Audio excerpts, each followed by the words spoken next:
In modern and contemporary human history, there have actually been only 3.5 countries that have had a truly significant impact on the global stage. These are Spain, the United Kingdom, the United States, with the Soviet Union being considered as half. Studying this period of history, especially the process of power transitions within it, is of great help in understanding the future direction of Sino-US relations. In its heyday, Spain dominated the world by making large-scale investments in navigation technology and ships. The crucial turning point was the discovery of gold and silver in the Americas, which allowed it to monopolize the global currency. However, this also brought serious problems. The entire Spanish society became extravagant and dissipated, and no longer focused on production. In today's context, it is similar to some countries relying on monopolizing the right to issue currency, resulting in the loss of manufacturing and industrial hollowing out. It should be noted that in terms of navigation technology, China was originally ahead. Zheng, his voyages to the western seas occurred more than 100 years earlier than the Anglo-Spanish War and Spain's discovery of silver mines in the Americas. But considering Spain's ultimate fate and the world's development level at that time, the main economic activities of going to sea in that era were basically plundering gold and silver.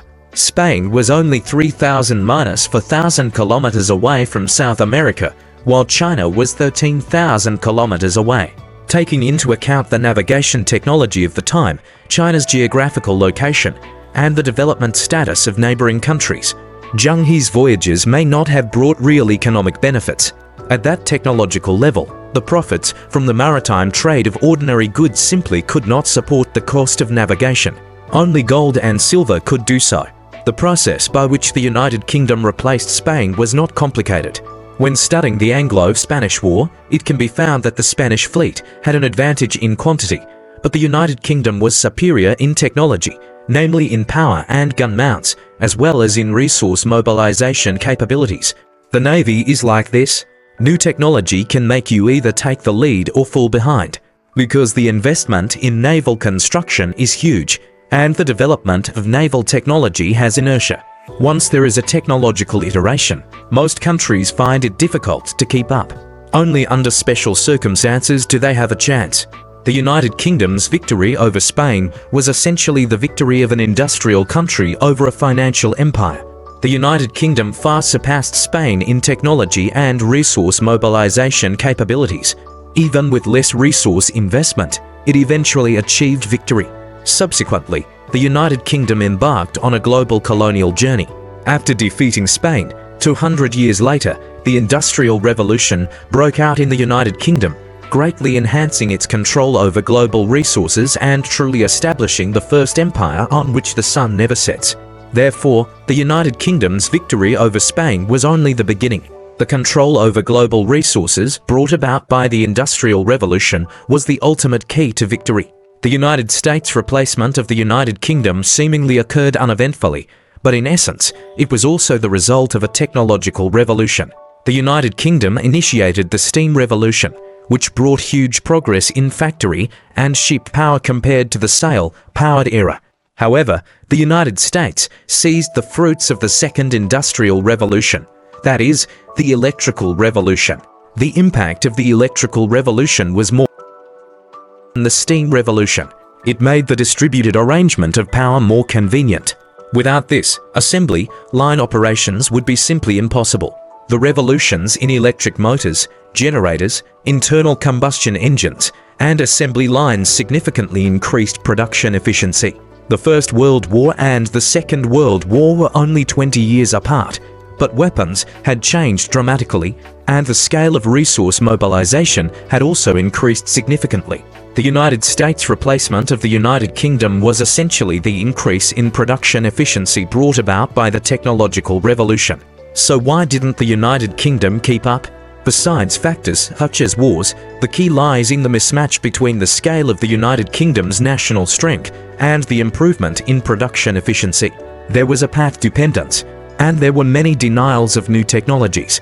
During the era of the Electrical Revolution, a large number of scientific research and technical personnel gathered in the United States. Thomas Edison was a representative. There was a lack of innovation in the United Kingdom itself. Only Michael Faraday was relatively well known in the early stage. Moreover, in the early days of the electrical revolution, popularization was difficult. The United Kingdom had already established an industrial system based on steam power. New technologies were not mature and required new investments, which hindered their popularization. Most importantly, there was the population factor. In 1900, the population of the United States was almost twice that of the United Kingdom. Although the United Kingdom had the largest number of overseas colonies, mainly in terms of quantity advantage, a significant increase in production efficiency required a huge market to absorb industrial output. At that time, the United Kingdom did not have this ability. For example, the aircraft and automobiles spawned by the internal combustion engine revolution had little to do with the United Kingdom. Looking at China's replacement of the United States, although there are long-term concerns about the population issue, the situation has become clearer in the next 20 years. China's working-age population is larger than the combined total of all European and American countries. Moreover, these are all high-quality labor forces with modern education. 25 years ago, we did not dare to say this, but in the next 20 years, China's higher education system will produce more than 10 million qualified talents every year, and this will continue for 20 years. The primary education system has also undergone tremendous changes in the past 30 years. In 2000, the population coverage rate of the 9-year compulsory education across the country reached 85%, more than doubling compared to 36.2% in 1995. The enrollment rate of primary school-age children reached 99.1%. Before 1995, China's development level was relatively low, but it only took 5 years after that to complete the popularization of compulsory education. These people are now the main force of China's labor force. From the perspective of human capital, China can still enjoy a demographic dividend for 30 to 50 years. Can China mobilize more resources? The answer is yes. In terms of both the available resource space and the technical means to achieve it, China has the conditions. And only China has such a large scale. There are still many regions and populations in the world that have not entered the ranks of industrial countries. Excluding China, among the world's 7 billion population, less than 2 billion people have enjoyed the fruits of the current industrial revolution, and most are still at a relatively low level. This is the material basis for China's rise. The key is how to fairly integrate them into the global industrial chain division of labor. The globalization led by the United Kingdom and the United States is exploitative, dividing countries into different grades. It is difficult for bottom-level countries to turn things around. Moreover, the United Kingdom and the United States are constantly causing trouble everywhere because of their limited population and comprehensive strength. They are afraid of being surpassed by late-comers and being closely chased. But China is different. If it becomes the world's leading power, judging from its culture and economic scale, it will basically not face similar threats. Globalization will shift from an exploitative model to a construction-based one. Since ancient times, China has effectively managed the land it has acquired. There is no concept of colonies. For developing countries, this may be the last chance to achieve industrialization. If they can find their own positions within the framework of globalization led by China, this may be the true meaning of the community with a shared future for mankind. There is also this AI information revolution, that is, the new industrial revolution, whose influence is self-evident. Strangely enough, this revolution has not led to a change of hegemony. The global production model could have been further integrated through the internet. In the past, it was difficult to carry out cross-regional joint production. Now, infrastructure and technical means have made joint production possible, which can improve efficiency and reduce costs. However, the United States has abandoned manufacturing. Obviously, the global manufacturing transformation cannot occur in the United States. Only China can construct a new industrial production process. As the efficiency of resource mobilization improves, the result is imaginable. Whether it is the internet or AI, ultimately, it must be implemented in food production to achieve a huge explosion in productivity, have the ability to control global resources, and provide a better living environment for most countries. This is what a major power should do. In fact, China has already taken action. Let's think about it. Why must we export to the United States? Essentially, the United States provides demand, and we receive US dollars because the United States provides public services for global trade and economic development. Under such circumstances, everyone is willing to be taxed. The US dollar, the US military, and US technology are the driving forces for global economic and trade development. But now the United States is reluctant to provide such services and has put forward conditions that other countries cannot meet, actively changing the order and framework. Then the only way is to build a new order, that is, the community with a shared future for mankind that is jointly built and shared by everyone. Other countries can also provide the key things that the United States provides.